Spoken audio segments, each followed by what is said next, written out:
ఇలాంటి కన్ఫ్యూషన్ని PB cash చేసుకోవడం మొదలుపెట్టాడు. ఎందుకంటే క్యాన్సర్ ట్రీట్మెంట్లో వాడే మందులు కొన్ని ఫార్మా కంపెనీస్కి చాలా profitable. So what do they do? PB లాంటి డాక్టర్స్కి ఆ ప్రాఫిట్లో షేర్ ఇచ్చి అవసరం ఉన్నా లేకపోయినా పేషెంట్స్తో వాడించేలా చేస్తారు.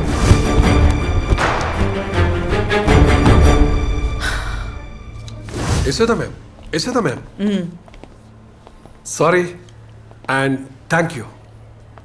ఇంకొక complicated surgery successfully completed. What? Complicated సర్జరీయా? ఒక నార్మల్ ట్యూమర్కి ఓవర్ మెడికేషన్స్ వాడించి దాన్ని కాంప్లికేట్ చేసి సర్జరీ దాకా తీసుకొచ్చి ఆ సర్జరీ నాతో చేయించి ఇప్పుడేదో నువ్వు పెద్ద సేవియర్ లాగా క్రెడిట్ తీసుకుంటావు చూడు.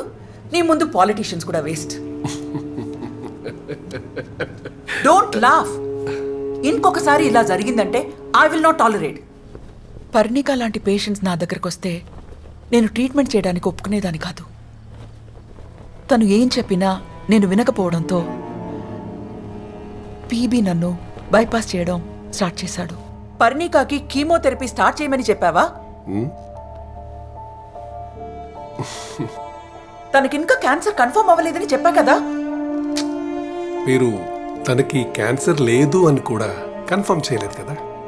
అందుకే ఛాన్స్ తీసుకోవడం ఎందుకని కీమోథెరపీ స్టార్ట్ చేయమన్నా. This is ridiculous. ఇదేమైనా వ్యాక్సినేషన్ ముందుగానే ఇవ్వడానికి? It is going to be hell for her. Yashoda ma'am, మనం డాక్టర్స్ పేషెంట్స్ని ఎమోషనల్గా చూడకూడదు. కరెక్టే, కానీ పేషెంట్స్ని బిజినెస్ లా కూడా చూడకూడదు. యశోద మ్యామ్, ఈ న్యూస్ చదివారా? ఇది చదవాలంటే భూతత్వం కావాలి. ఢిల్లీ ఎయిమ్స్లో 20 years అనుభవం ఉన్న ఒక డాక్టర్ గారు పేదల కోసం వాళ్ళ ఇంటికి వెళ్ళి ఉచిత వైద్యం అందిస్తున్నారు. ఇంతే ఉంది. ఇది చూడండి. Trust ever cancer hospital, world class service from India's best doctors.